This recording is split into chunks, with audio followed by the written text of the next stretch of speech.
Donc nous voilà de retour après ce magnifique film de Luc Jacquet autour de la forêt tropicale. Donc c'était un petit peu 700 ans justement qui ont été suivis sur la régénération de cette forêt. On voit justement... déjà j'aimerais bien inviter aussi à me rejoindre Gilles Boeuf, s'il vous plaît, et Jean Moutet si vous voulez bien m'accompagner. Je voulais juste faire une petite introduction pour ceux qui nous rejoignaient aussi en live après la diffusion de ce film Il était une fois de Luc Jacquet. Si vous voulez bien venir avec moi au milieu.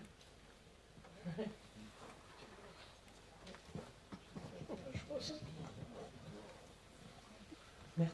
Merci de nous rejoindre. Donc c'était ces 700 ans justement de régénération de cette forêt. On voit un petit peu toutes les potentialités qu'une forêt peut être avec toutes ces nombreuses interactions, avec toute cette vie aussi, cette diversité de vie qui est présente. On a choisi ce film aussi en espérant que cette forêt puisse être un peu la porte-parole de nos forêts aussi qu'on a ici, avec tous les enjeux aussi qui sont présents à l'échelle planétaire, à l'échelle nationale et à l'échelle locale.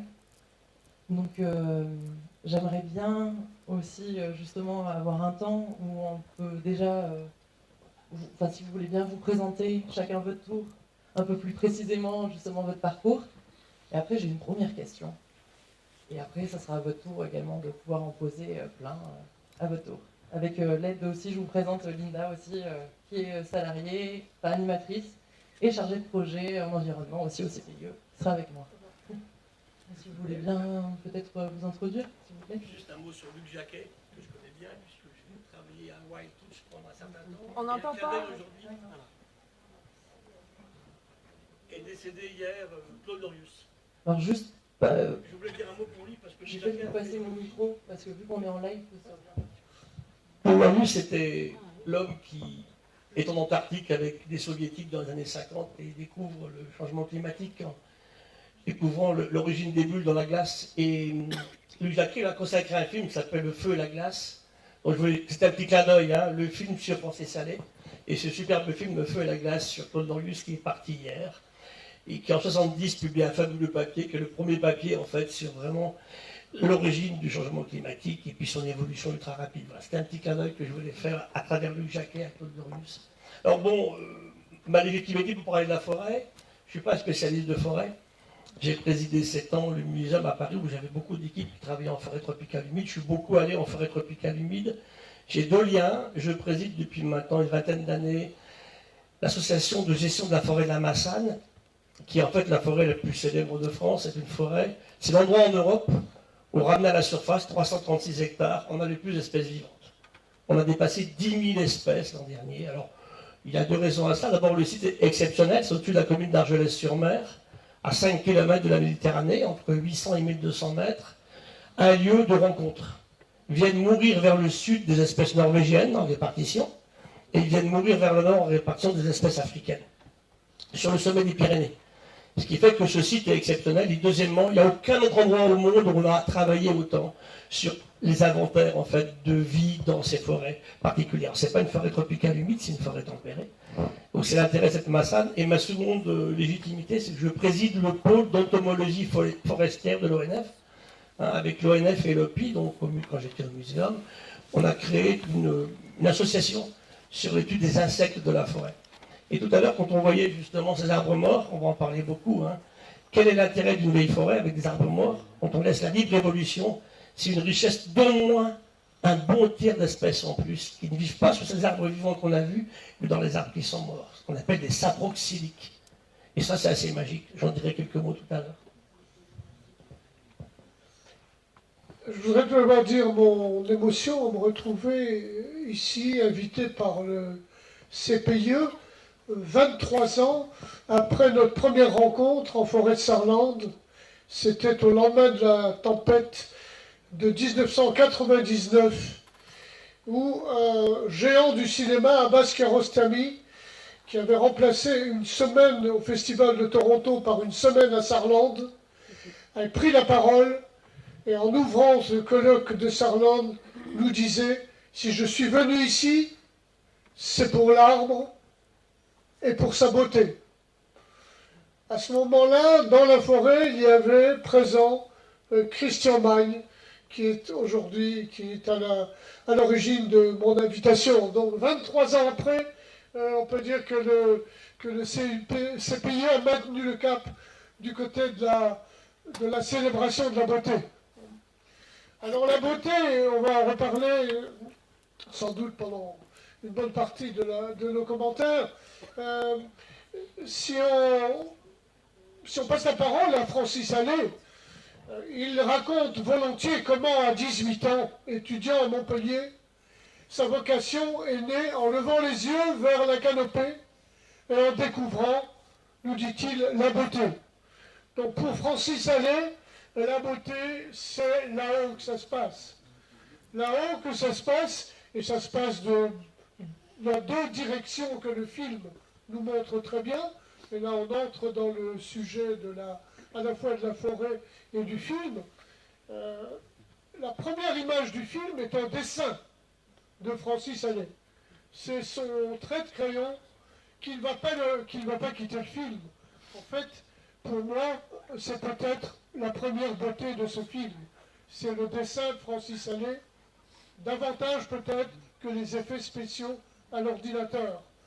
J'en profite pour signaler que le dessin est dans la démarche scientifique, mais là je parle sous l'autorité de mon collègue, le dessin peut faire partie de la démarche scientifique. Par exemple, pour déceler dans la canopée d'une forêt les architectures, la cohérence des architectures, je pense que Francis Allais a fait peut-être autant que les architectes ou les spécialistes, je ne sais pas s'il y en a, il a repéré, dit-on, 22 cohérences différentes d'architecture de canopée, alors que beaucoup pensaient que là-haut c'était chaos. Donc le dessin du botaniste, de l'artiste Francis Allais comme aide précieux à la démarche scientifique. Alors, on retrouvera, je ne veux pas monopoliser la parole, on retrouvera sans doute ce rapport entre science et art. Je suis très heureux et un peu intimidé d'être à côté de Gilles Boeuf aujourd'hui, car en matière d'art, j'ai une petite légitimité, mais Gilles Boeuf a une énorme légitimité en matière de science. Donc il y a un peu de déséquilibre entre nous deux, je crains.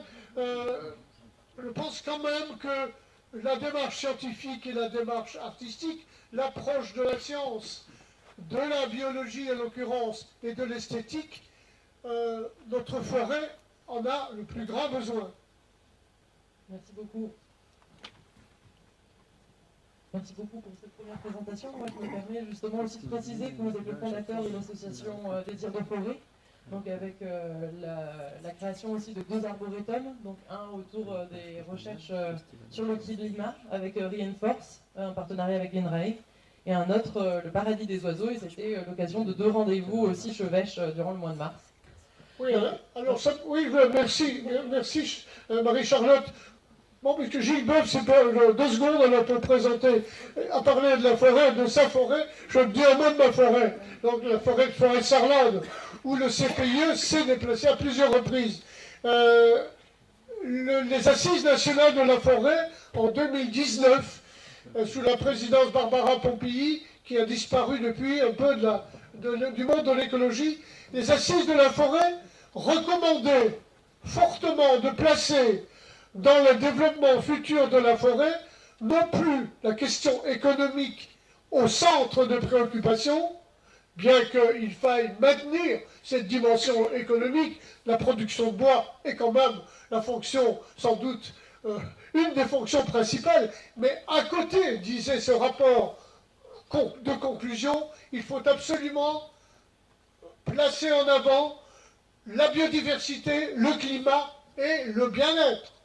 Le bien-être, c'est-à-dire la beauté. Nous y voilà. Je ne sais pas aujourd'hui ce qu'est devenu cette proposition du gouvernement de l'époque, d'inverser, de changer de paradigme, comme on dit, c'est-à-dire ne plus placer la production au centre des perspectives forestières, mais lui ajouter d'autres dimensions, parmi lesquelles alors oui, pardon, biodiversité, climat. Alors, en matière de défense de la biodiversité, merci Anne-Charlotte, nous avons dans notre forêt de Sarlande 2 pôles. Le pôle, l'arboretum du climat, qui met en première ligne cette question climatique, et la biodiversité, ensuite, par la création notamment du paradis des oiseaux, puisque nous avons 65 variétés d'arbres à baies dans une parcelle de la forêt d'1,50 hectare.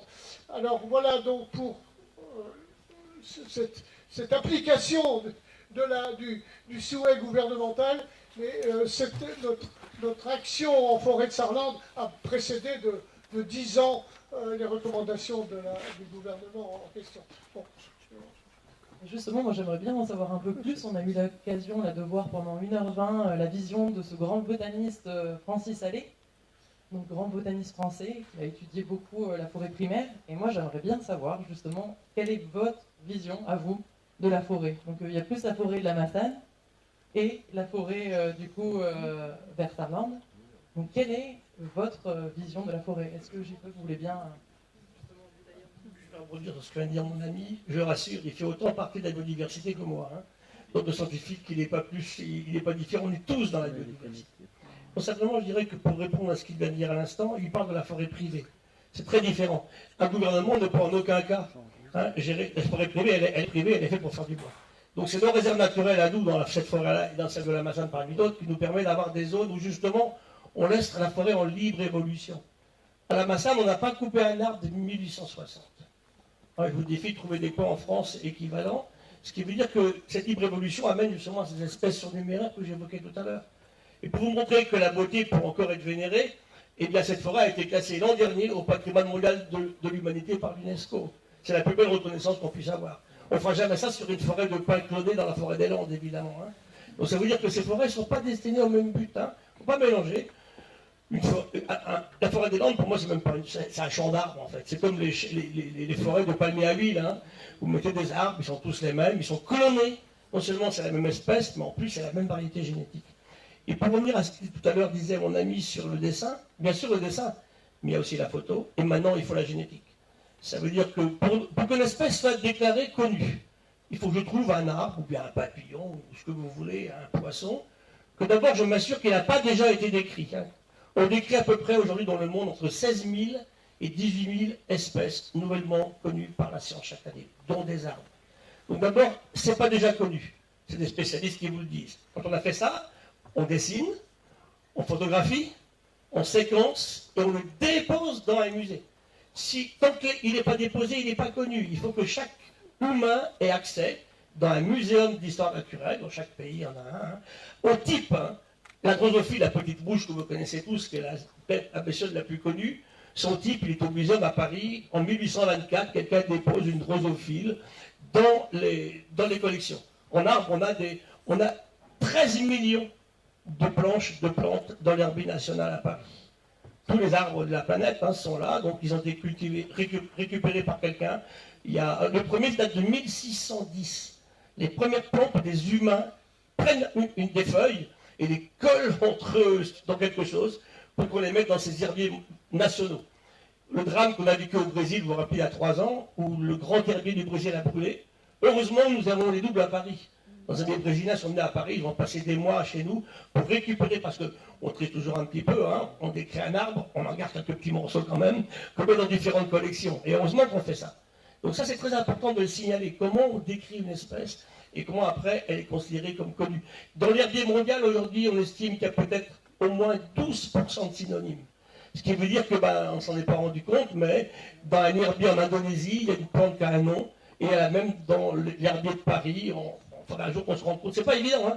Vous vous rendez compte quand on fait comment dirais-je, le numérique, la numérisation de l'herbier de Paris, donc il y a maintenant, c'était en 2012, chaque feuille ça coûtait 1 euro. Donc c'est 12 millions d'euros. Simplement pour prendre une feuille d'herbier, recoller la plante, elle est décollée, la retravailler bien, la nettoyer de ses parasites, et la photographier et la numériser, ça coûtait 1 euro. Donc il fallait trouver 13 millions d'euros, et en plus il fallait les mettre dans un bâtiment qui permettait d'accueillir ceci. Hein. C'est ouvert à tous, vous allez demain sur Internet, hein, vous avez accès à toutes les plantes de l'herbier national. C'est une première remarque sur justement ce que sont ces forêts. Deuxièmement, il est clair aujourd'hui que ces forêts, la forêt tropicale humide qu'on a vue ici, on l'a vue au Gabon, hein, où il y avait des éléphants, on l'a vu en Amazonie, en Guyane, au camp des Nourades, on l'a vu à Bornéo.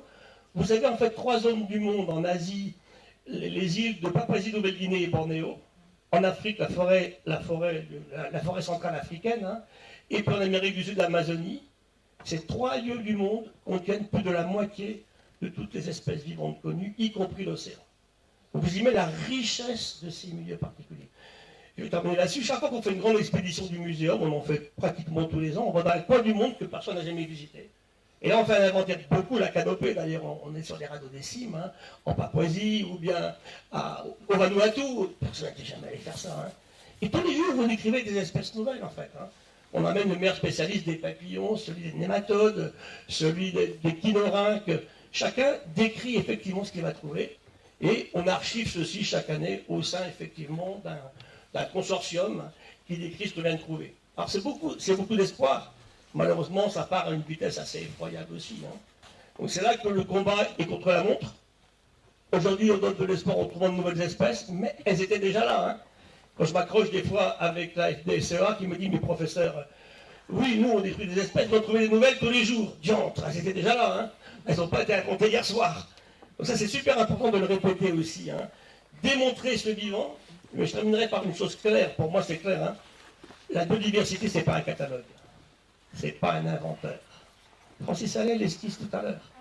Je connaîtrai toutes les espèces, ici, la salle de cinéma de Nontron, pas le jour où j'aurai tout décrit, hein, 7323 espèces ici dans la moquette du cinéma. Je la connaîtrai le jour où j'aurai établi toutes les relations que toutes ces espèces ont entre elles. Et c'est ça le problème de la diversification du vivant, cette complexité qu'évoquait Francis Allais tout à l'heure. Vous vous rappelez une feuille qui tombe, hein, qui va germer là, l'éléphant qui va faire caca, sa graine à l'autre bout de la savane et qui va replanter de nouvelles espèces d'arbres. C'est ça en permanence. Et c'est effroyablement complexe, mais absolument merveilleux. Voilà. Donc je pense que ces images aussi, très clairement, notent beaucoup d'envie de nous émerveiller. On revient à la beauté que tu évoquais. Je reviens au film. Quelques petits reproches quand même sur le film. Me semble-t-il. Francis Allais lui-même considère qu'il y a donc deux accès à la beauté par le dessin. Il le montre en permanence, il le dit dans toutes ses conférences. Mais alors il raconte très bien et merveilleusement pour ceux qui l'ont entendu, comment il a passé des nuits entières à écouter les sons de la forêt, les sons dans la canopée. Ce merveilleux concert de bruit et de chant. Je le cite, merveilleux concert de bruit et de chant, mais pas simplement pour la beauté esthétique. Ce concert de bruit et de chant, ils sont aux yeux aux oreilles plutôt de Francis Allais le signe, l'indication, le diagnostic possible de la biodiversité. Donc, pardon, le sonore, la forêt sonore, j'insiste un peu, excusez-moi parce qu'on l'oublie presque, mais Gilles Boeuf va voler à mon secours. La forêt sonore est aussi un élément de diagnostic de la pauvreté ou de la richesse. Hein, alors, on peut renvoyer...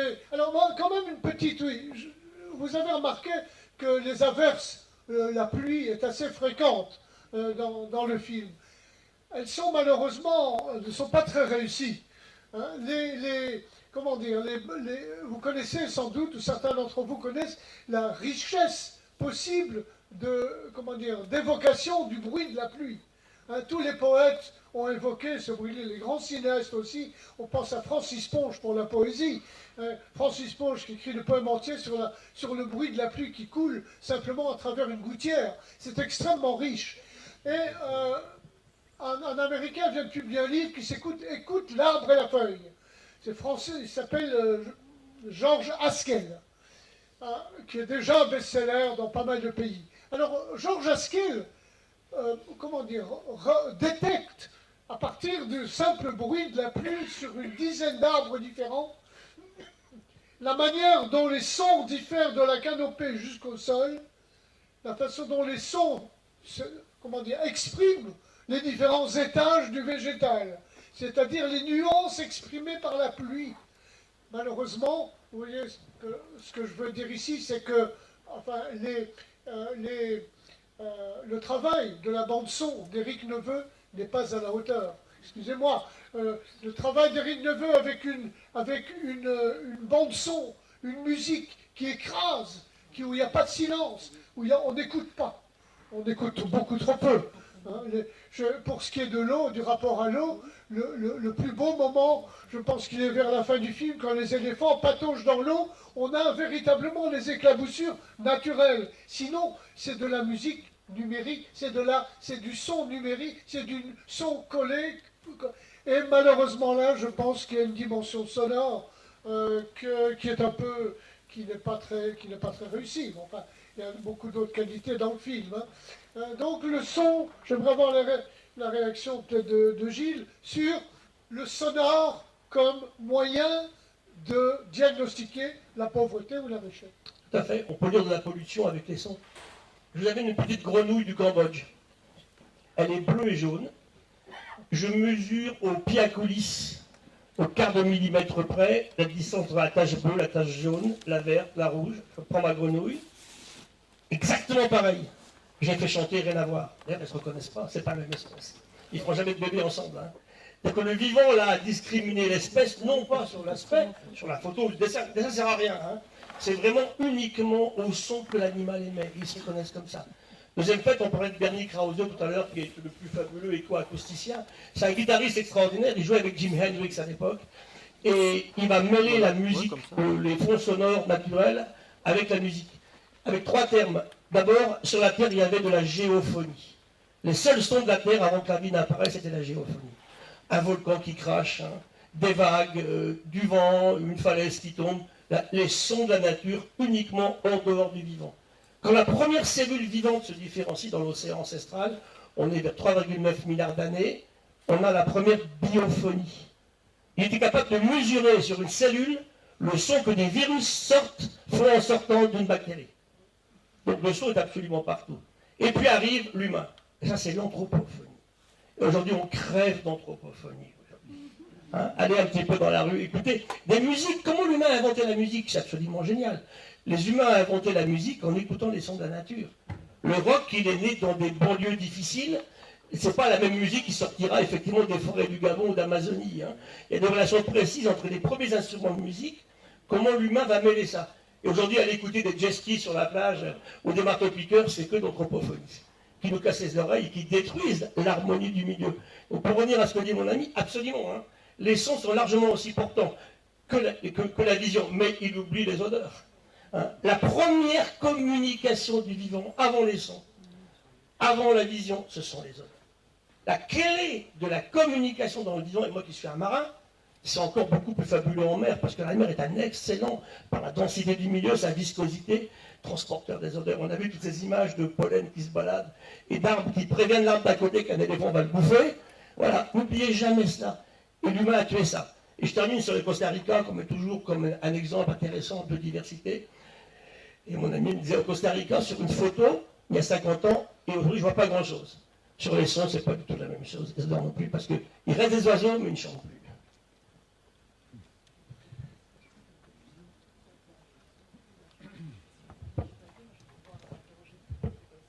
Du coup, je vais plus vous interroger sur la partie orale. Est-ce qu'il y a des premières questions dans la salle pour que je puisse passer le micro? N'hésitez pas justement à rebondir là-dessus. C'est parti.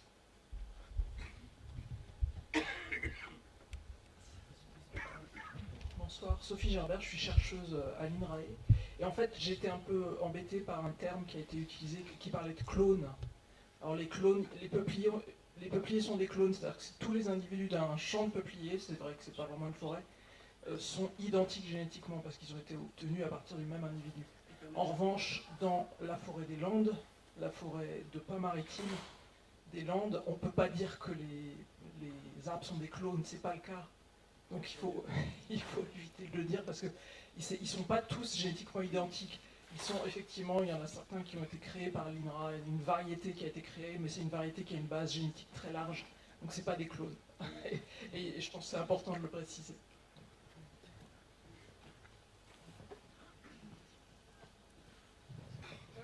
Oui, bonsoir. J'ai une question, c'est sur la temporalité. Là, c'est une forêt tropicale, donc on parle de 700 ans. Est-ce que en Europe, ça mettrait combien de temps pour avoir une forêt mature? 700 1000 ans en Europe et 700 en zone tropicale. C'est Francis plus long. Allais qui répond. C'est plus long. On a des arbres de plus de 1000 ans en France, hein, des oliviers, des ifs par exemple.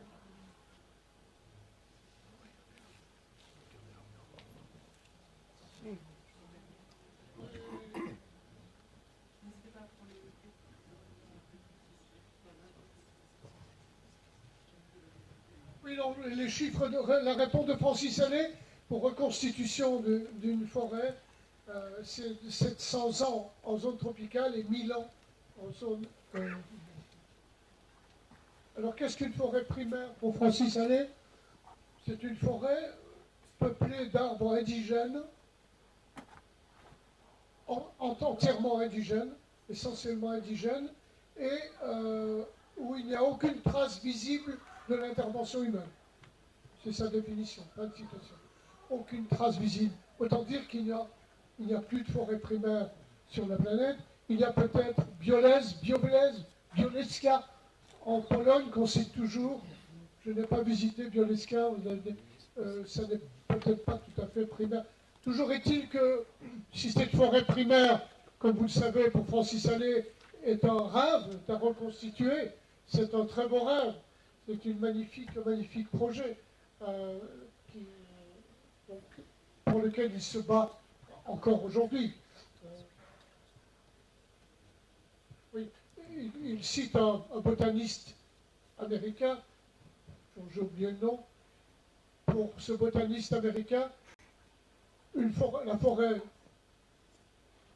primaire est à la forêt secondaire, ce que le canyon du Colorado est à un égout. Fin de citation. Donc, c'est la beauté ou pas la beauté. Je veux dire, là, on est devant le problème. Je ne sais pas, on parle de beauté depuis tout à l'heure, où je me suis peut-être avancé. Difficile à définir la beauté, mais vous le savez tous. Hein. La beauté, ça s'entend, ça se sent, ça se voit. C'est ce sentiment, certains le qualifient d'océanique, où l'individu se sent en accord, en connexion, en accord avec la nature, ce qu'on appelle la nature. Ça, ce sont des moments devenus très rares. C'est ça la beauté pour certains. Pour moi, ça serait ma définition de la beauté.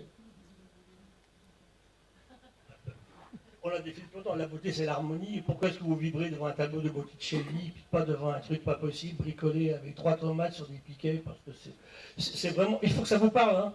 Je pense que pour chacun c'est différent. Moi c'est plutôt les fonds océaniques. Hein. Quand je suis sur un récif corallien pas trop touché, oui, la beauté elle est fabuleuse. En plus j'adore les histoires. Tout à l'heure il en parle Francis quand il parle des changements de lumière. Hein. Vous êtes sur un récif corallien à 6h moins 10. Vous avez un récif très actif. À 6h moins 2, il n'y a plus rien, et à 6h02, il y a les animaux de la nuit, c'est merveilleux, quoi. Donc avec tout ça, et ça c'est merveilleusement émerveillant, c'est la beauté, hein, moi je suis entièrement d'accord. Et la beauté, elle est en forêt, mais elle est partout, dans les endroits où l'homme n'a pas trop effectivement abîmé les milieux. Et c'est vrai que aujourd'hui, la beauté, pour la retrouver, il faut aller dans des zones où... Je parle au niveau des paysages, hein. Puis c'est quelque chose qu'on me pose tout le temps aussi. Est-ce qu'il y avait des paysages autant des dinosaures? C'est une vraie question, il y avait des milieux, pas de paysages. Je pense que Gilles Boeuf est optimiste, Francis Allais, le film est optimiste. La situation actuelle permet-elle d'être optimiste? Sophie Gerber, qui est peut-être ici dans la salle, et qui va parler demain, nous rappelle quand même, est-ce qu'elle est là? Ah, c'est madame. Bonjour madame. Vous rappelez, et merci de le rappeler, qu'en Europe, nous sommes, pour les 454 espèces d'arbres, nous sommes devant 40% de ces 450 espèces d'arbres menacées d'extinction dans les 20 ans. Vous me corrigez si c'est... Donc 40% de nos arbres européens menacés d'extinction dans les 20 ans.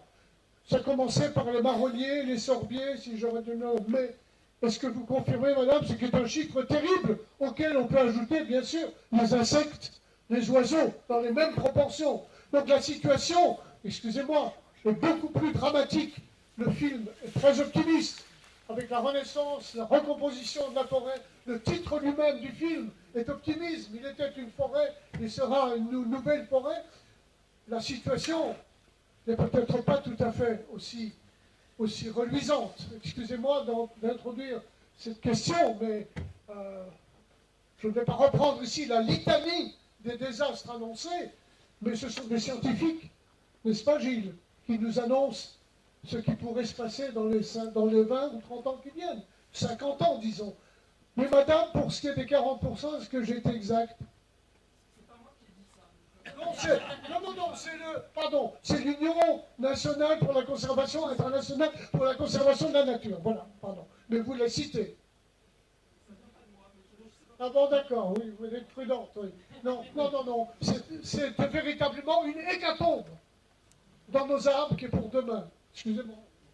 Simplement, ce travail sur les insectes, très simple, hein, fait par des Allemands il y a maintenant 4 ans, où en fait ils mettent des pièges barbares. Ce sont en fait c'est des pièges en fait où vous avez un rideau blanc qui est tendu dans une carrière de forêt. Les insectes volent, ils butent contre. C'est les volants, hein. Et ils tombent dans une petite rigole qui est en dessous, on a perdu 75% en biomasse des insectes qui volaient, et dans une réserve naturelle pourtant en Allemagne. Et nous au musée, on travaille beaucoup sur les champs agricoles, on a perdu 30% des oiseaux. Pas des extinctions, il faut bien l'expliquer par rapport au mouvement écologiste. Ce qu'on perd, c'est un nombre d'individus dans les populations naturelles vivantes. Je suis incapable de vous donner une espèce qui a disparu de France dans les 20 ans écoulés en mer, par exemple. Hein. On avait perdu un truc en Hollande et puis on l'a retrouvé récemment. Mais simplement, on a un effondrement du nombre des individus dans les populations sauvages. Pour que l'espèce disparaisse, il faut que le dernier soit parti. Je ne suis pas en train de dorer la situation, hein, mais c'est ce qui se passe aujourd'hui. Si on ne change pas, je pense qu'effectivement, on va vers une situation assez dramatique quand on voit le rôle des insectes dans les écosystèmes continentaux. Et ce que je vous raconte est la même chose en mer. Hein. On a une espèce en France, en ce moment emblématique, vraiment en train de partir. Il ne nous en reste même pas 200. On travaille, l'école de l'INRAE là-dessus, c'est l'esturgeon européen. Un gros poisson qui faisait du caviar. Hein. On en recherche, on ne trouve pas de femelle pendant 2 ans, on en trouve une, on essaye d'élever, mais il est vraiment en train de partir. L'anguille, un animal incroyablement abondant partout, elle est en train de s'effondrer. Et on continue la pêche à la sirène. Vous voyez quand même, je me suis l'autre jour vraiment fâché contre ces gens actuellement qui décident de faire des réserves marines dans le cadre effectivement du travail qu'on a fait à New York il n'y a pas très longtemps. On fait des réserves marines, mais on laisse chaluter le fond. C'est même pas la peine de discuter. Hein. Est-ce que quelqu'un souhaite rebondir? Oui.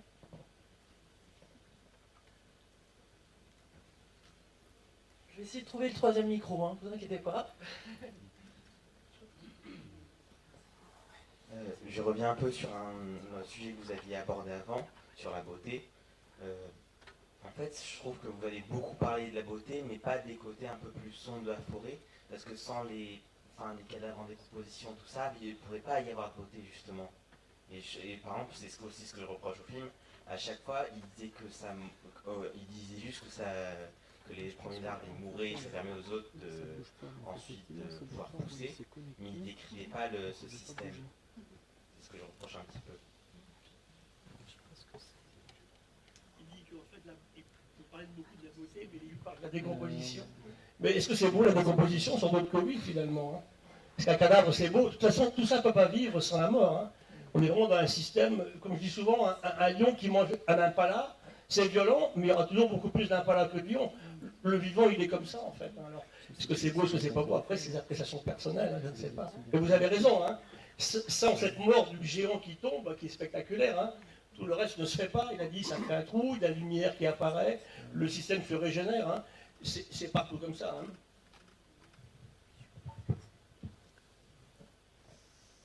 Est-ce qu'il y aurait une autre question? Une autre réaction? Oui, merci pour vos réflexions et ce film qui est très poétique. Il y a une chose que je remarque, et moi c'est une question que je me pose depuis très longtemps, et qui est assez optimiste. Il ne parle jamais des êtres humains. Et curieusement, la nature se régénère. Donc sommes-nous le problème? Et peut-être qu'il faudrait se poser la question de savoir s'il ne faudrait pas arrêter d'être le problème.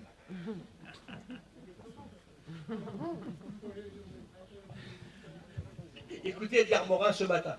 Il va avoir 102 ans le 8 juillet prochain. Il disait, l'humain, c'est le seul prédateur dont il est la proie. Ça, c'est intéressant. Hein, et ce que disait Berry il n'y a pas très longtemps, on a déclaré une guerre à la nature et aux vivants. Si on gagne, on est foutu. Donc ça revient vraiment à ce que vous... Évidemment que l'humain a été l'empêcheur de tourner en rond. Il y a un très beau livre de Robert Barbeau, qui était vraiment un des grands écologues français, en 2006, qui s'appelle effectivement « Un éléphant dans un jeu de quilles ». Et on est vraiment l'éléphant dans le jeu de quilles. Et pour revenir aux images qu'on a vues tout à l'heure, chaque fois qu'on fout la paix à la nature, elle se débrouille très bien. Malheureusement, on ne lui fout pas beaucoup la paix. C'est pareil pour les stocks de pêche. Hein.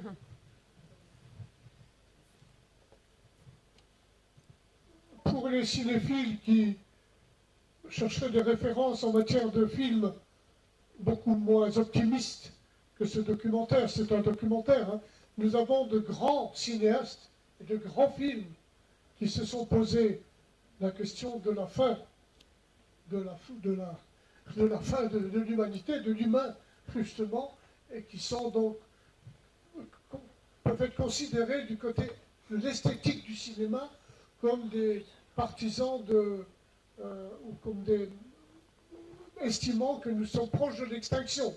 Vous connaissez sans doute Mélancolia de Lars von Trier. Voilà un film magnifique qui laisse peu d'espoir, que j'aime beaucoup personnellement. Il y a encore plus magistral, mais là nous tombons dans peut-être dans des films très rares, tellement rares que son auteur a renoncé à tourner, à filmer, c'est Bellatar. Bellatar, ce Hongrois qui ne travaillait qu'en noir et blanc et qui fait un film qui s'intitule Le Cheval de Turin, où à partir d'un arbre qui est dans une cour de paysans hongrois, un arbre balayé par le vent pendant 1h30, pendant que les deux paysans mangent des patates cuites à l'eau, c'est un film donc d'1h30 d'une beauté sidérante. Et en 1 minute 30 au départ, si vous avez l'occasion de le voir, de le revoir, ce qui nous est dit, c'est la fin du monde. C'est la fin qui approche. Donc voilà, parfois il faut chercher chez les tout grands auteurs, et Bellatar en est un, Lars von Trier en est un autre. Excusez-moi d'apporter des références, mais je suis aussi professeur de cinéma. J'étais parfois, oui. Donc voilà, il y a, dans le roman, on en trouverait sans doute beaucoup d'autres exemples. Hein. Voilà. Après, quel message on va faire passer? Rappelez-vous le film de Nicolas Hulot, Le syndrome du Titanic. Mais c'est planté. Le film est tellement noir que les gens qui vont le voir sortent dégoûtés, désespérés. Et je pense que ce n'est pas le message qu'on doit passer aux gens aujourd'hui. Surtout à mes étudiants. Hein. J'enseigne partout et je ne vais pas passer mon temps, en plus je ne le pense pas, et ce n'est pas le fond de ma pensée. Moi je reste un optimiste, hein, sinon c'est trop triste. Donc de toute façon, aujourd'hui, si on dit nous les vieux on a vraiment emmerdé et puis les jeunes démerdez-vous, c'est pas possible. Hein. Par contre, c'est vrai que le niveau de dialogue est compliqué, on est sur le fil du rasoir. Comment est-ce qu'on raconte la vérité sans trahir la vérité scientifique, en donnant quand même bien sûr de l'envie de faire quelque chose et de vivre le futur, en donnant de l'émerveillement. Bon, ce film j'aime beaucoup, moi j'adore aussi Océan, hein, avec Jacques Perrin, on en a parlé pendant très longtemps. Vous voyez ces films, en plus dans Océan on ne parle pas du tout, il n'y a pas d'humain qui parle, hein. C'est vraiment que des images, on explique un petit peu ce qui se passe. L'humain peut aussi bien sûr être là, il y a des endroits, en fait, l'humain a cassé beaucoup de choses, il peut reconstruire aujourd'hui. Est-ce qu'on peut restaurer des milieux naturels? Nous on essaie d'élever du corail en ce moment par exemple, parce que le corail rouge va partir. C'est qu'on l'a beaucoup trop détruit. On essaye d'élever du corail rouge, on a une station en Monaco, une à Banyuls. Est-ce que ça peut repartir? Sur la grande barrière de corail en Australie aussi, ils font des essais. En tout cas, ça vaut le coup d'être essayé, bien évidemment. Le problème, c'est que sur la forêt, moi, il ne montre pas de forêt de déforestation. Vous passez ce film merveilleux et après vous passez quelques minutes de bulldozer dans les forêts du Brésil ou de Bornéo, et puis vous rentrez chez vous complètement désespéré. Donc voilà, quel message on veut faire passer? C'est extrêmement important, mais je ne pense pas qu'aujourd'hui... Regardez le film Demain, par exemple, qui a donné beaucoup plus d'espoir que celui qu'avait fait effectivement Nicolas Hulot à l'époque. Tous ensemble, on a besoin de continuer à espérer, et moi je crois sérieusement qu'il y a encore des raisons d'espérer. Hein. Le rapport du GIEC, le dernier qui est sorti avant-hier, et beaucoup donnent des solutions Bon, le problème, c'est qu'on me dit sans arrêt, tu comprends les rapports du GIEC, chaque fois, chaque gouvernement attend le prochain pour prendre des mesures. Alors qu'on arrête de faire des rapports du GIEC, on en fait tous les 4 ans ou 5 ans, mais pas tous les ans, vous voyez un petit peu. Donc c'est à nous de réfléchir en citoyens, hein, comment on reçoit cela. Ce qui est très clair, c'est que si on veut effectivement que ça ne se passe pas comme scénario très noir, bah, il faut changer. L'évolution, la vie a 4 milliards d'années. Elle a subi les pires avatars.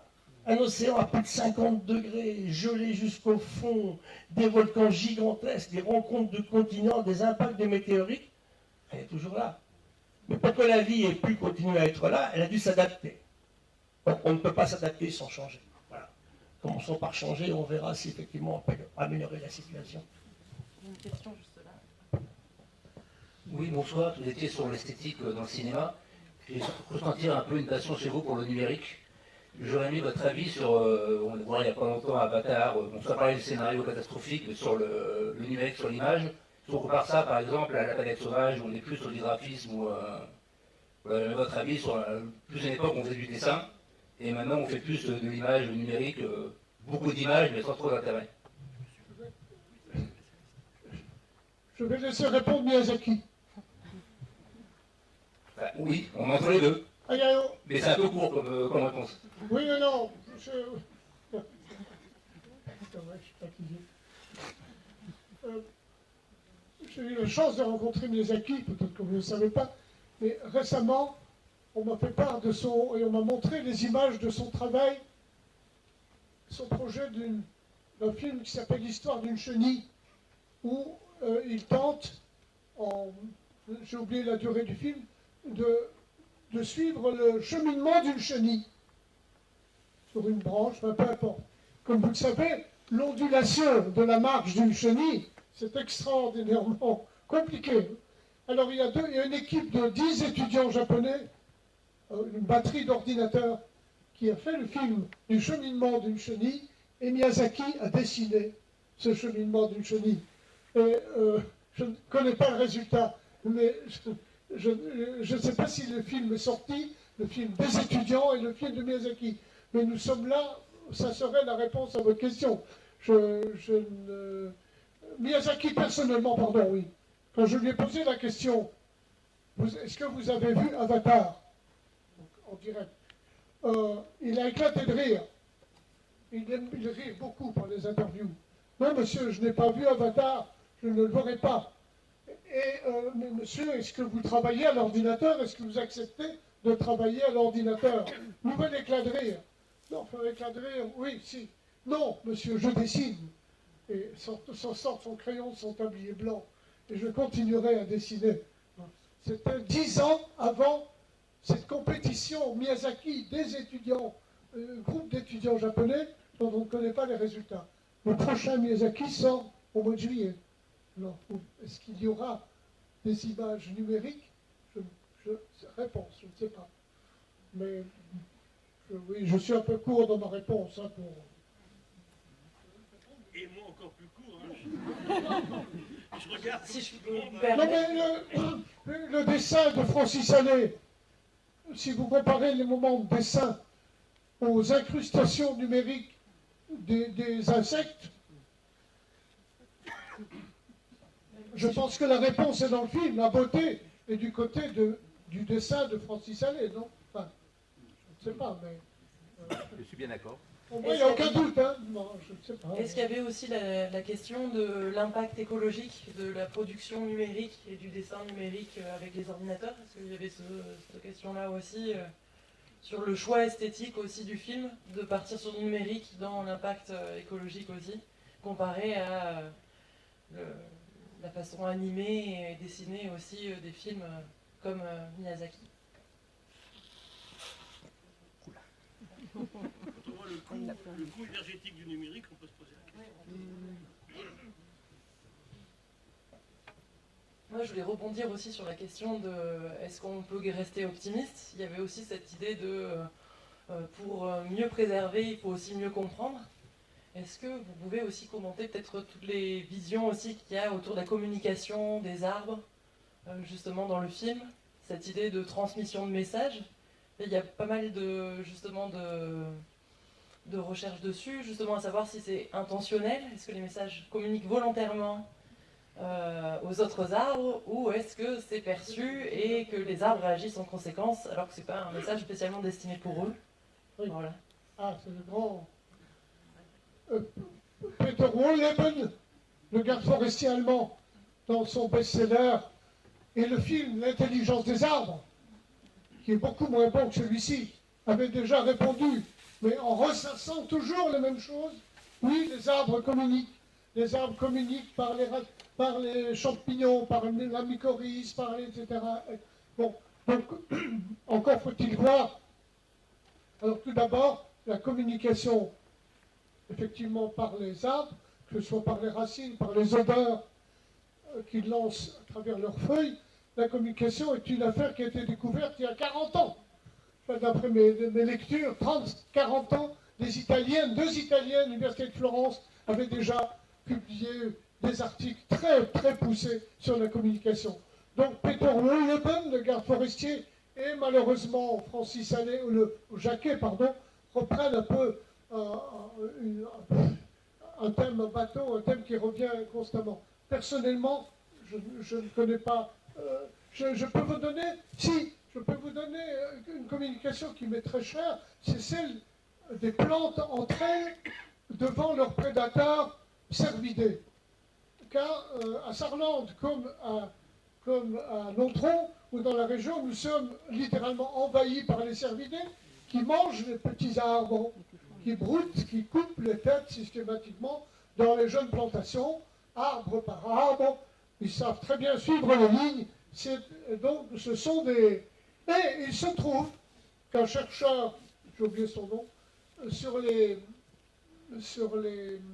gazelles, une forme de gazelle africaine, a trouvé que les acacias, certains acacias d'Afrique, dégageaient, lorsqu'ils voyaient arriver la gazelle, dégageaient une odeur transmise d'acacia en acacia, et précédait donc ce qui fait que l'acacia fournissait ensuite un sucre chimique qui rendait l'acacia immangeable.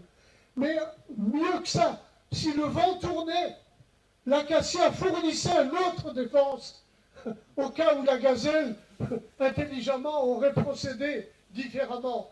Il y a une étude très forte dont je ne connais pas le lieu de publication sur donc la capacité de communication de l'acacia devant le prédateur gazelle. J'ai oublié le nom de la gazelle, excusez-moi. Mais ça, c'est par les odeurs, donc, hein, par les odeurs transmises par les feuilles.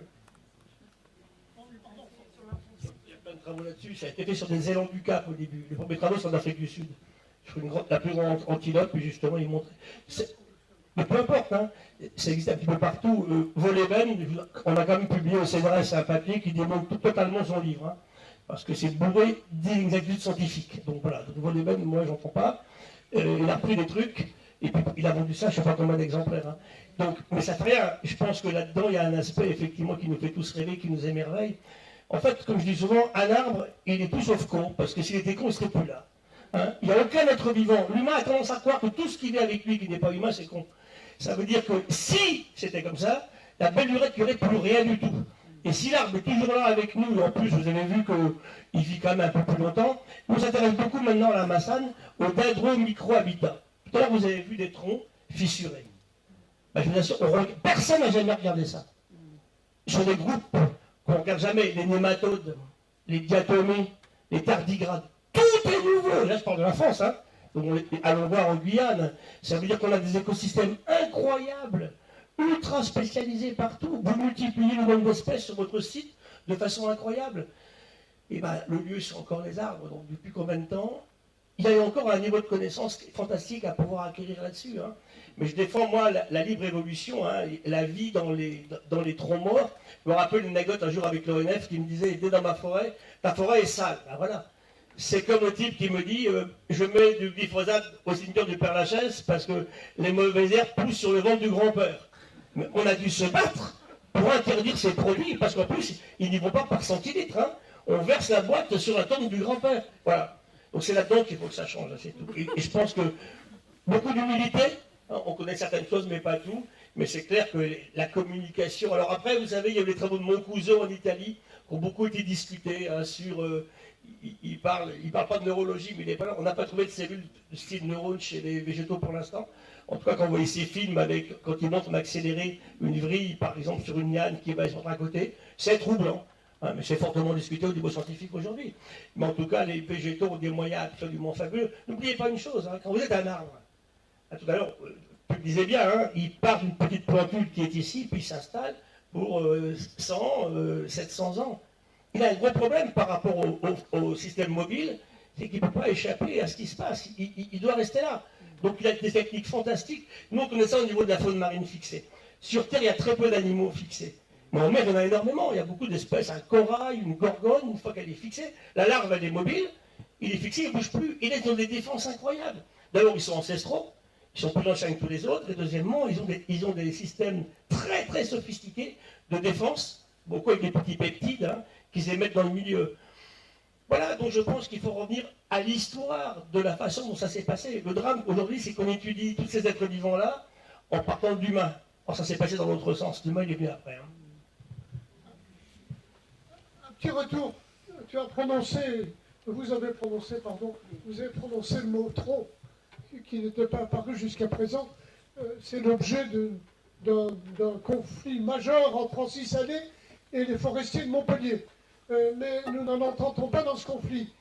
C'est vrai que le film d'Allais, le film de Jacquet, met en évidence, je reviens à ma question esthétique, met en évidence la canopée, la beauté de la canopée, la beauté de l'arbre, la beauté du feuillage, et que la beauté des troncs n'est pas tellement soulignée. Il faut dire qu'en matière de cinéma et en matière de peinture, il y a des morceaux entiers de l'histoire de la peinture, des pans entiers de l'histoire de la peinture, ou des films qui sont basés soit sur le tronc, la mise en évidence des troncs, soit la mise en évidence des canopées. Je prends chez Kiarostami, au travers des oliviers, pour ceux qui l'auraient vu, il y a des moments entiers où nous voyons le vent agiter les feuilles d'olivier dans une beauté de feuilles retournées par le vent, les feuilles d'olivier argentées, et où les troncs n'existent pas. D'autres moments où Kiarostami choisit, avec un travelling latéral, de placer en évidence les troncs. Ça peut être aussi très beau. Kiarostami lui-même a fait une exposition à Londres et au centre de Bourg qui s'appelle La forêt sans feuilles. Rien que des troncs. Donc ce que je veux dire, c'est que le tronc peut être un objet esthétique et en peinture. Vous avez Constable, hein, j'oublie le titre où c'est un tronc d'arbre en premier plan, où les peintures entières sont basées sur la mise en évidence du tronc comme motif plastique. D'autres qui mettent en évidence plutôt les feuillages. Je ne sais pas, le film de Kawase, La forêt de Mogari, qu'on a failli choisir. La forêt de Mogari commence par un travelling sur le canopé de la forêt japonaise, qu'elle adore, et elle choisit comme emblème de sa forêt, elle choisit les canopées. Ensuite, en sous-bois, jamais elle ne montrera la beauté des troncs. Donc il y a entre troncs et canopée, entre troncs il y a comme deux motifs qui se concurrencent, qu'on peut choisir sans les hiérarchiser. Maintenant, si je parle à mes amis propriétaires forestiers, ou à l'autre Jean Mottet, non pas le professeur d'esthétique, mais le propriétaire de chêne, il m'arrive aussi, j'allais dire malheureusement, il m'arrive, ça fait partie du métier d'estimer la valeur d'un tronc. 3 mètres, première qualité, 150 €, 180 € jusque-là, dans la valeur économique. Ce que je veux dire, c'est derrière cette question du tronc et de la canopée, on peut avoir un débat assez dur. Et reviens à Francis Allais, qui à Montpellier s'est un petit peu engagé des propos assez durs sur l'importance qu'il accordait à la canopée par rapport au tronc. Je pense qu'il l'avait dit, bon, on est dans la polémique, avec une représentation de l'ONF, malheureux forestiers qui en restaient au tronc, malheureux qui ne connaissaient pas ce qui se passe là-haut. Bon, je plaisante, je plaisante. Je voudrais revenir sur le sujet qui avait été abordé tout à l'heure, comme quoi l'humain est l'être qui détruit son propre environnement, sa maison. Et comme on parle de sauver la planète, alors que c'est plutôt, je pense, sauver l'humanité et l'environnement. Elle s'en fout la planète complètement. Hein. Oui, comme vous disiez, que dans tous les cas, elle refera sa vie, ou du moins continuera sans nous. Et qu'on parle de sauver plutôt l'humanité et l'environnement tel qu'on le connaît. Je voulais savoir si vous pouvez nous donner des moyens d'action concrets qu'on peut mettre en place, outre les grands classiques, mais plutôt profiter de la richesse, de la diversité de chacun et de vous, selon vos expériences, votre cheminement, si vous pouvez nous donner quelques moyens d'action vraiment concrets que les gens pourraient mettre en place. Pour répondre à cela, il faut se poser la question pourquoi ce vivant il s'en va aujourd'hui? Pourquoi il s'effondre? Alors les raisons, on les connaît bien, hein, elles sont bien identifiées depuis le début du siècle. Hein. C'est la destruction pure et simple des écosystèmes. Hein. Alors l'océan est particulier parce qu'on ne peut pas détruire l'océan. On détruit le littoral, mais pas l'océan lui-même. Hein. On le contamine, mais on ne le détruit pas. Une mare, on la détruit. Une forêt, on la détruit. J'enlève. Hein. Ils savent faire ça, ils savent enlever une forêt. Hein. Donc arrêtons de détruire, arrêtons de contaminer. Bon, il faut y penser en permanence, comment est-ce qu'on contamine. Hein. Je vous emmène plonger dans ma réserve à Bagnous Marine cette fois-ci. Vous êtes dans un enfer de plastique partout. Avec Tara, on est rentré dans une mission en Méditerranée, il y a du plastique partout. Commençons par arrêter le plastique avant qu'il arrive dans l'océan, qu'on le capture dans les fleuves, avant qu'il y parvienne. Les métaux lourds, les perturbateurs endocriniens. C'est terrible, ça ne se voit pas du tout. Hein. Là, on va faire les Jeux Olympiques à Paris. Et le patron de Veolia disait, écoutez, il y a 20 ans, il y avait 6 espèces de poissons qui remontaient de la baie de Seine au Trocadéro, il y en a 17 aujourd'hui. Donc c'est mieux.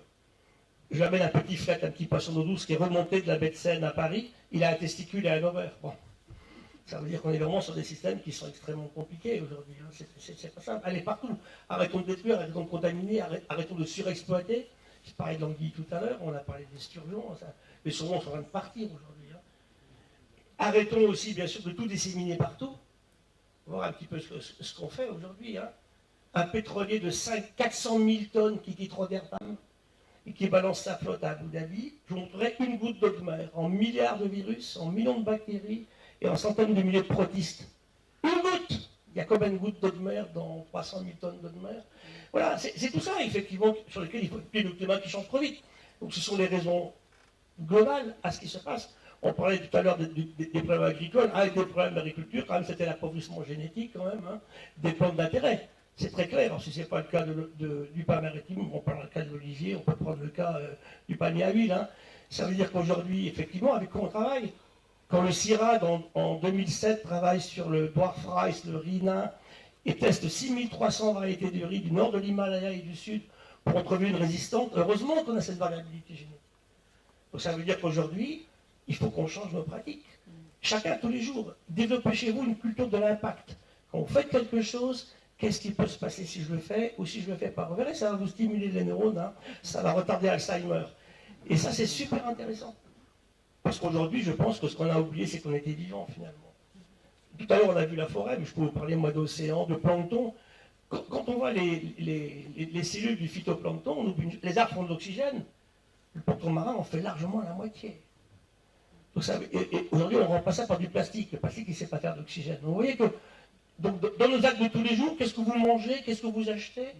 Vous ne mangez pas des tomates en ce moment, ce n'est pas la saison des tomates, point barre, c'est tout. Donc il y a vraiment une éducation en fait à reprendre. Manger les tomates quand elles auront bon goût. C'est tout ça en fait qu'il faut expliquer au tout petit. Hein. Je termine sur un mouvement basque que j'aime beaucoup qui s'appelle Water Family. Et en fait, ils se battent pour enseigner l'écologie scientifique, pas l'écologisme. Hein. Et l'écologie scientifique aux gamins, quand ils apprennent à lire, à écrire et à compter. Et je crois que dès le départ, moi j'adore montrer à un gamin la photo de son adulte. Hein. Je vous la montrerai demain après-midi. Votre lit ce matin, que vous dormez tout seul entre 1 et 2 millions d'acariens, c'est génial. C'est génial. Et qu'est-ce qu'on veut sauver? Tout ce qui a des grands cils et des beaux yeux bleus, on sauve, et puis on laisse tout le reste. Tous les petits noireaux à épines ou à poils, on jette. Donc c'est là, effectivement, que l'humain doit vraiment réfléchir. C'est là-dedans qu'il faut que ça change en priorité. Hein. Pour répondre à votre question, tout le monde peut y participer. Hein. Votre meilleure carte de vote, c'est votre carte de crédit, finalement. Hein.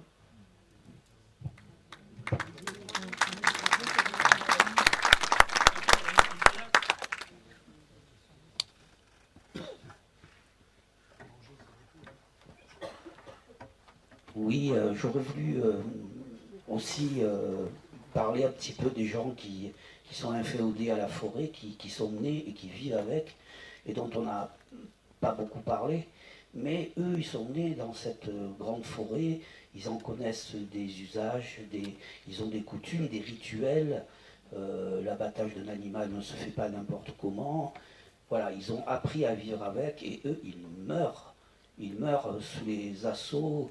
On le voit au Brésil, hein, avec le règne de Bolsonaro, ils viennent de découvrir des charniers. Ils avaient libre cours des commandos, voilà, pour avoir des terres vierges, et ils les ont abattus. Il paraît-il, aussi des brevets qui se passent sur les plantes. Et si les Indiens se trouvent ou résistent dans la périphérie, ben c'est pareil, ils subissent le même sort. Alors c'est quand même une disparition. Ça, c'est des innocents vraiment, hein, qui prennent. Hein. Nous, on est coupables, on sait, on essaye de parer à quelque chose, de faire des choses ensemble, mais là, ça me heurte que des gens payent une grosse addition à ce niveau-là, quoi. Parce qu'eux aussi disparaissent, quoi, en fait, avec la forêt.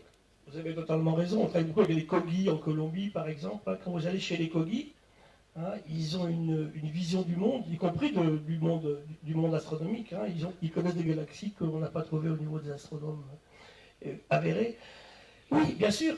Et puis, il y a un dessin dans tout cela. Quand en Amérique du Nord, on massacre les bisons à la carabine à longue portée dans des trains qui partent de l'Est vers l'Ouest, et dont on ne prend que la langue, non seulement le gaspillage est monstrueux, mais en plus on affame ces populations, on leur tue les animaux dont ils vivent. Idem pour les saumons dans l'Ouest américain. Hein. Quand on a fait les premières papeteries, on a complètement tué, dans le pénican des populations amérindiennes de l'Ouest, il y avait du saumon. Partout, il y a un dessin intelligent et vraiment con vers ces histoires-là. Vous avez entièrement raison. J'ai eu la chance tout jeune de rencontrer Chico Mendes, qui était le grand défenseur de la forêt brésilienne. Si vous allez au Grand Cris de Corcovado à Rio, il y a un musée de la forêt de Tijuca. Rio disparaît s'il n'y a pas de forêt. Hein. Le climat de Rio est invivable s'il n'y a pas la forêt de Tijuca, qui s'est amusé beaucoup, avec des espèces invasives qui s'y sont installées. Et il raconte, il y a sa maxime, il dit, petit garçon, je défendais mon lieu de travail, il était seringuero, il ramassait des VA. Adulte, je défendais la forêt tropicale, et puis plus tard, je défendais l'humanité.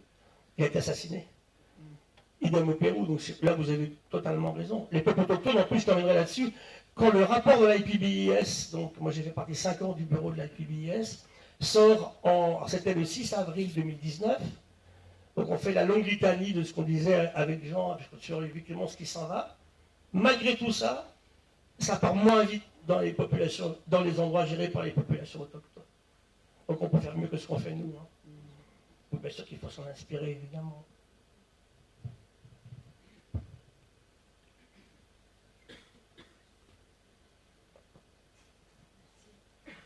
Bonsoir, j'ai une question à poser. Très importante, parce que je suppose que la fin du monde, moi, c'est un mot qui me heurte. Et je voudrais simplement poser la question suivante, notamment pour les forêts tropicales, qui sont notamment les poumons du monde. Donc, ces poumons-là, moi, je les aime. Ils me font respirer, je suis vivante grâce à eux. Alors, quels seront-ils dans 20 ans, quand je serai une vieille dame? L'état de ces forêts-là. Ça passe à la vitesse de la surface de la Grande-Bretagne chaque année. Voilà. Donc là, vous avez entièrement... On n'oublie pas l'océan. Hein. L'océan fait largement autant d'oxygène que les forêts. Hein. On oublie tout le temps l'océan là-dedans. Ce qui est clair, c'est que la vitesse aujourd'hui à laquelle on déforeste dans ces zones du monde qu'on évoquait, elle est monstrueuse. Hein. Donc il faut que tous on se dresse contre ça extrêmement fort, violemment, qu'on n'accepte pas avec les populations autochtones que vous évoquiez tout à l'heure. Hein. Ces peuples autochtones ont vraiment des capacités, mais il faut qu'on les aide, ils ne peuvent pas tout seuls. Quand vous parlez de Bolsonaro tout à l'heure, c'est partout pareil, en Afrique aujourd'hui, donc vous avez raison. Hein. Il faut qu'on se batte tous, hein. Faut pas qu'on se laisse faire. Einstein disait ça aussi, vous savez, le problème ne va pas des méchants ou des mauvais, ou des stupides, il va des gens normaux comme nous qui les laissons faire.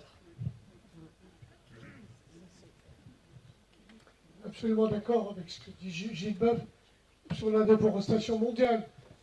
Mais je vais pour une fois prendre fortement position pour la forêt française et mes collègues forestiers français. En France, la forêt progresse régulièrement depuis je ne veux pas donner de date, mais dans les 20 ou 30 ou 50 dernières années, elle n'a pas arrêté de progresser, hein, y compris avec l'impression que nous avons autour de nous, en Périgord notamment, j'entends ça tous les jours, mais monsieur, on coupe tout autour de nous. Non, la forêt française continue de progresser. Des forêts ou des champs d'arbres? Très très fausse impression. Hein. Allez. Alors, j'en profite pour glisser en surface, hein, c'est imparable, hein, c'est indiscutable, pour des tas de raisons. Maintenant, quand même, une petite remarque, il y a un leitmotiv, quelque chose qui revient constamment, c'est la question de la coupe rase, et qui va sans doute revenir demain ou après-demain dans vos débats. Alors oui, la coupe rase, c'est monstrueux, apparemment c'est en effet pas très beau, encore faut-il nuancer. Alors, je ne vais pas entrer dans un débat de fond sur la coupe rase, mais je vais donner mon exemple de coupe rase dans ma forêt. Il se trouve qu'en 2011, j'ai fait une coupe rase d'une parcelle de châtaignier dépérissant. Une parcelle d'1,50 hectare, tout rasé, avec quelques chênes qui restaient, qui étaient aussi pas très beaux. Excusez-moi, je ne les ai pas laissés, je n'ai pas laissé d'arbres morts, là c'est peut-être une faute. Mais coupe rase du châtaignier. Quelque temps après ma coupe rase, je reçois les chanteurs d'oiseaux, que vous avez le bonheur de recevoir demain, Jean Boucaud, donne un concert dans la grange de la Bonne Foussy, et nous fait le plaisir d'une promenade nature en forêt. Nous arrivons devant cette coupe rase, il s'arrête devant la coupe rase, nous étions 7 ou 8, les conférenciers et Jean Boucaud, il imite le chant de la grive, comme il sait faire lui, et puis il se tourne vers nous et dit, mais, devant cette horrible coupe rase, il dit, mais monsieur Mottet, vous avez fait là un cadeau à un oiseau. Alors, vous avez fait faire un cadeau à un oiseau qui va s'installer là, l'année prochaine, le 15 avril, un oiseau va s'installer dans ma coupe rase. Alors, je comprends, avec un tout petit moment de retard, bon, c'est connu, l'engoulevent qui vient d'Afrique et qui cherche les coupes rases en Europe occidentale, j'ai compris que c'était effectivement, mais je ne pensais pas qu'effectivement il allait, cet oiseau qui vient du Gabon, cet engoulevent qui vient du Gabon, allait s'installer chez moi, à la Sarlande quand même. Eh bien oui, le 17 avril de l'année suivante, dans une grosse émotion, j'ai pas entendu mon premier engoulevent qui venait d'arriver en bordure de cette coupe rase. Depuis 2012, c'est-à-dire ça fait 11 ans, j'assiste à ce concert, à cette sortie engoulevent pendant les 3 mois d'été, entouré des locateurs de Mégic, d'amis, de groupes engoulevent, enfin bref, la sortie engoulevent, l'émerveillement devant la sortie engoulevent est devenu un point d'attraction, le plus beau point d'attraction de ma forêt. Vous voyez quelle surprise à partir d'une coupe rase. Pardon, je précise que dans cette coupe rase, où nous avions l'objectif de planter 800 chênes sessiles, j'ai ajouté à ces 800 chênes sessiles, c'est là l'essentiel, j'ai ajouté 500 fruitiers forestiers, 500 arbres à baies. Cette coupe rase est aujourd'hui ce qu'on appelle le paradis des oiseaux, avec une variété, une biodiversité qui est unique à ma connaissance en Périgord vert. On a une belle histoire de coupe rase, si vous voulez, comme quoi, attention à la condamnation de la coupe rase. C'est un cas exceptionnel. Hein. Jean Boucaud, annonçant en face d'une coupe rase, ça n'arrive pas tous les jours. Merci. Vous savez, le malheur des uns fait le bonheur des autres. Il y a un petit bupreste, un petit coléoptère chez nous, dont la femelle pour point doit trouver un arbre juste refroidi après incendie. Elle adore les incendies. Hein. Donc ça favorise cette espèce-là. Bon. Il y en a combien qui disparaissent pareil. Simplement, moi, cette belle aventure de la coupe rase et de Jean Boucaud dans la forêt de Sarlande, il y a un chapitre du livre qui vous attend à la sortie qui le relate. Excusez-moi.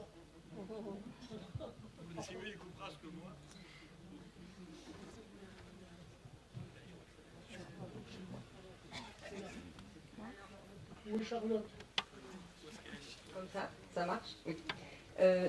Juste, moi, je voulais rebondir sur ce que le monsieur a dit par rapport à l'humain, parce que nous, on est là plein d'humains à parler de la nature.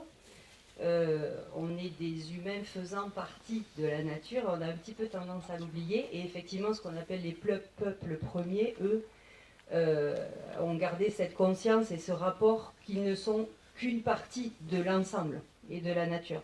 Et je trouve que si on a une solution à chercher, ça serait effectivement se rappeler qu'on a besoin d'un peu d'humilité et que juste nous-mêmes, avec ce qu'on fait, effectivement, on peut agir. Alors moi, je préfère être optimiste parce que j'ai une petite fille de 7 ans et j'ai décidé de ne pas en avoir d'autres après, mais elle a 7 ans et je ne peux pas me permettre de dire que c'est foutu, quoi. Et toutes les époques et toutes les générations ont remis en question le monde d'avant, le monde du présent, pour espérer un meilleur futur. Voilà, je pense que l'humilité et un peu de conscience et pas être trop méchant avec nous-mêmes, on pourrait peut-être avancer un petit peu, quoi. Je suis entièrement d'accord avec vous. Jamais je dirais que c'est faux. Edgar Morin, de ses 102 ans, le dit en permanence, le pire n'est pas certain. Souvent, le probable promis ne s'est pas produit. Mais pour ça, il faut qu'on change. Si on ne change pas, il se produira. C'est là que c'est super important et super intéressant. Et je crois que c'est très facile de dire aujourd'hui, nous les vieux on a merdé, les jeunes démerdez-vous, quoi. Attendez, c'est quand même monstrueux de dire des choses comme ça. Et en plus, on n'a pas le temps d'attendre une génération, parce que quand on dit nous on a raté, ils vont réussir. Non, il faut qu'on mette le pied à l'étrier à nos jeunes. Hein. Et pour revenir à ce que disait vous-même ou la dame, un bébé qui naît, c'est 3/4 d'eau liquide. C'est pas fait pour laver sa bagnole en Périgord quand les maïs et les tournesols sont crevés et qu'il fait 42 degrés dehors. Voilà. Donc il faut changer là-dedans.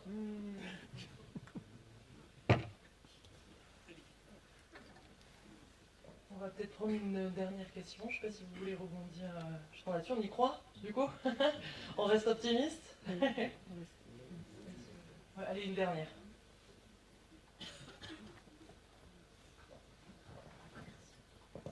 Oui, je ne veux pas vous casser le moral, mais vous avez dit au début que la vie existait depuis 3 milliards d'années. Et ce qui est triste, c'est que je crois bien qu'il nous reste plus que 3 milliards d'années en attendant que le soleil nous réchauffe trop. 5. Bon, 5, ça me donne de l'espoir. Une anecdote là-dessus, c'est Bérif qui raconte ça un jour, il dit voilà, la planète a 5 milliards d'années, encore pour 5. Il me dit, il y a une dame qui vient à la fin de la conférence, et elle me dit en plus très très vieille, elle lui dit mais vous avez bien dit professeur qu'il nous reste 5 millions d'années. 5 milliards, ah ça donne beaucoup d'espoir. On va arrêter là-dessus.